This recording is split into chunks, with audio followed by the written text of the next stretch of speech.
of Ghana, Zakiu Idris understood the barriers created by poverty.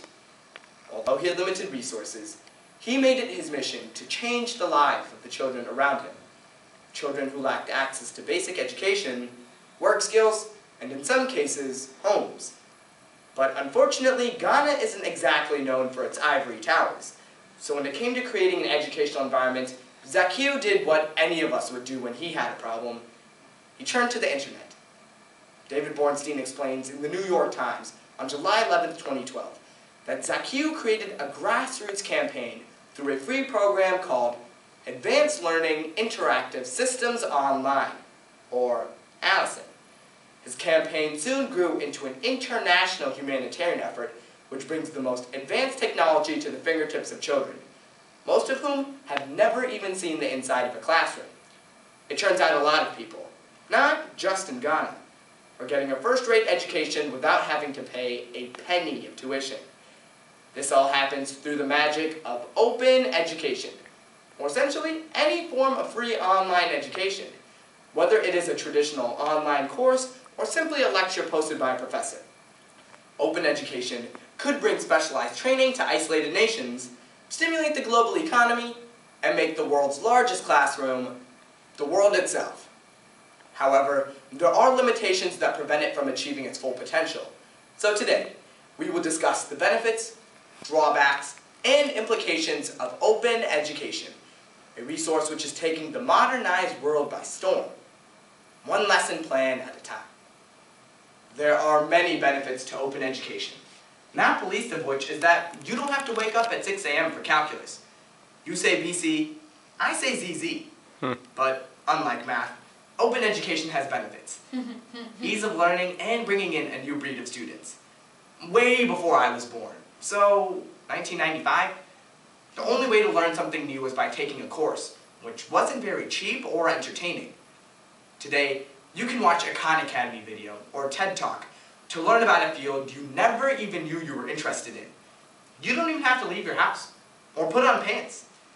Better yet, you can pause and rewind as often as you'd like, since only a few of us can understand subjects the first time around.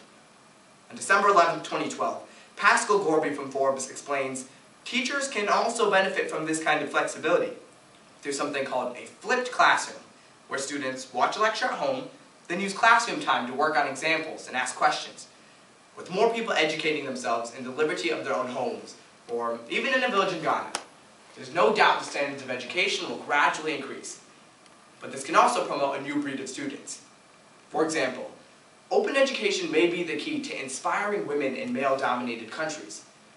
The UN Population Fund published an article entitled, "Empowering Women Through Education," stating that girls' education, whether it be in the Congo or Chicago, can reduce poverty and lead to increased confidence, something open education allows for them to pursue.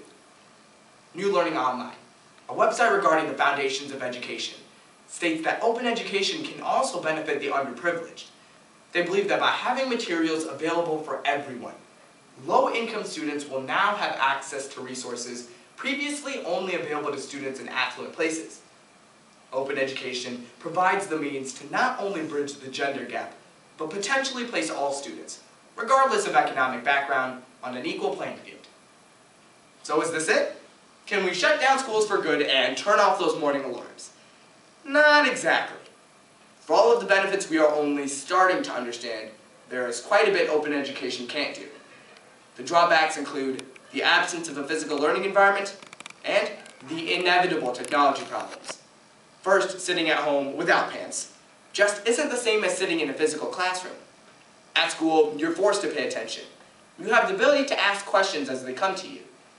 University of Maryland professor James Kasperzak wrote in the school's online magazine that DE Oracle that open education also meant the lack of immediate instructor feedback. How do teachers know if their lectures are any good if they can't see their students' reactions or behaviors? In the end, the potential for open education is strongly dependent on the quality of the student seeking it out, in addition to the ability to interact with the person behind the computer screen. However, all of this is only a problem provided that your internet connection is actually working. Zakiu was one of the many fortunate to have access to low-speed internet. But the World Bank an organization that strives to reduce global poverty, states that 67% of people worldwide don't have access to any internet. Furthermore, the Federal Communications Commission points out, even in a country like ours, almost 40% of the people lack access to high-speed internet, making it difficult to watch the types of videos that are so vital for this type of education. An additional technological issue is the potential to cheat. If the entire class is online, what's preventing a student from quickly searching for an answer during an exam? And if a potential solution is to do away with exams altogether, how can we truly assess how much students are taking away from these lessons? Without a solution to these issues, open education may never become a true substitution for a bricks-and-mortar school. While this type of education spans literally miles on end, it has the same promising implications as schooling in the traditional sense, but on an even larger scale. It could competitively raise the standards of online courses, and it could aid in the development of third world countries. With the growing legitimacy of free open education, more people and more schools are being drawn to online classes. According to edX.org, Harvard University is teaming up with MIT, nerd alert, to release edX, a collection of free online classes. Even Yale and Berkeley are following suit. I can finally tell my mom I'll be taking classes at Yale, Harvard, and MIT. With open education gaining the support of the nation's top universities, it forces other online institutions to raise their standards in order to compete with the Ivy League.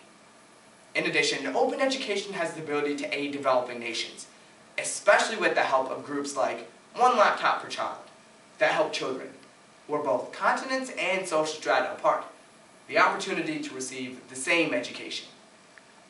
IT Pro Portal, one of the UK's leading technology information resources, states that at the end of the first week that these laptops were implemented in Ethiopia, 2 children are already learning to recite the alphabet, and even competing with each other to see who is smarter.